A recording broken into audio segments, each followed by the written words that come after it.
Bahan-bahan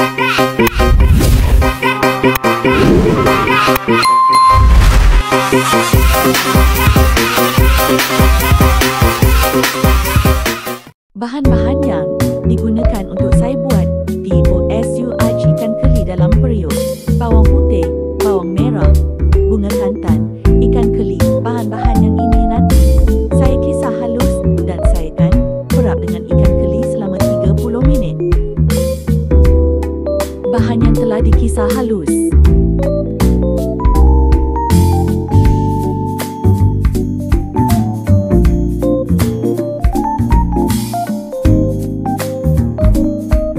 masukkan bunga kantan,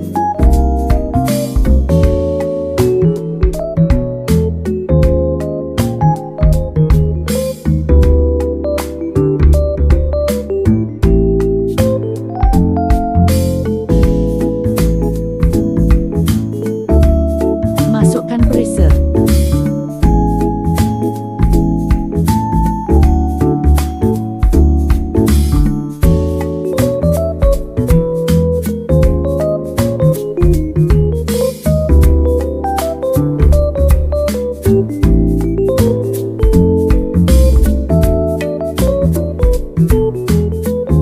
menonton resep daripada saya yang mudah.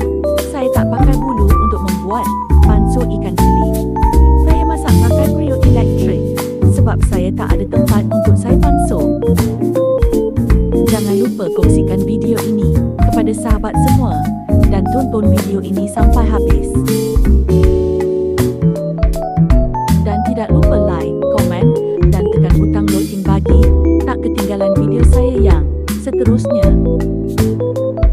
Terima kasih kepada sahabat semua dan telah setia menunggu video saya yang sudah lama saya tak buat video atas sebab saya sibuk dengan kerja dan ada masa saya buat video yang simple untuk bagi sahabat dan kawan saya yang merindui resepi daripada saya. Jom sama-sama kita menonton video saya dan teman saya masak hari ini, sahabat dan kawan semua.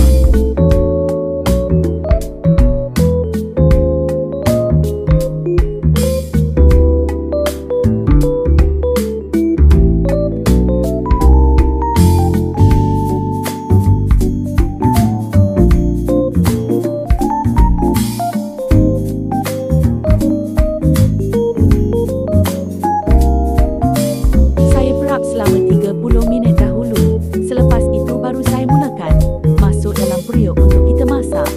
Setiu sahabat dan teman. Inilah ikan keli yang telah perap selama 30 minit tadi. Jom mulakan memasak.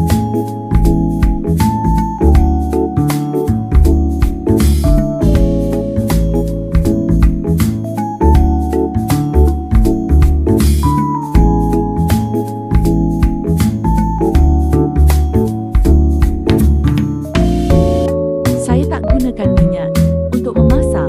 Saya teruskan masuk ke dalam periuk ajaib saya ini dan saya terus masukkan air bersama ikan keli. Selamat menonton semua sahabat dan juga kawan-kawan saya.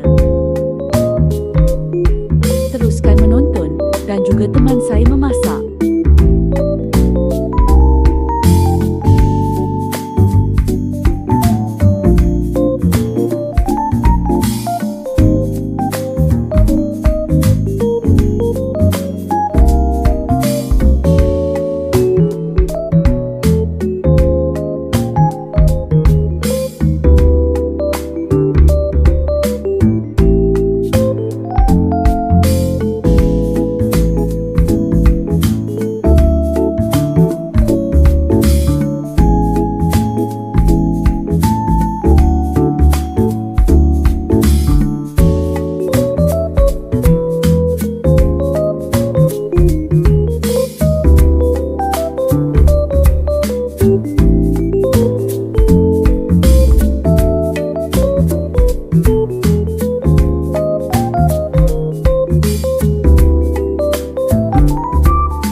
saya ini yang sedap, bau wangi sekali. Saya pun sudah kelaparan kerana mencium bau wangi lauk yang saya masak ini.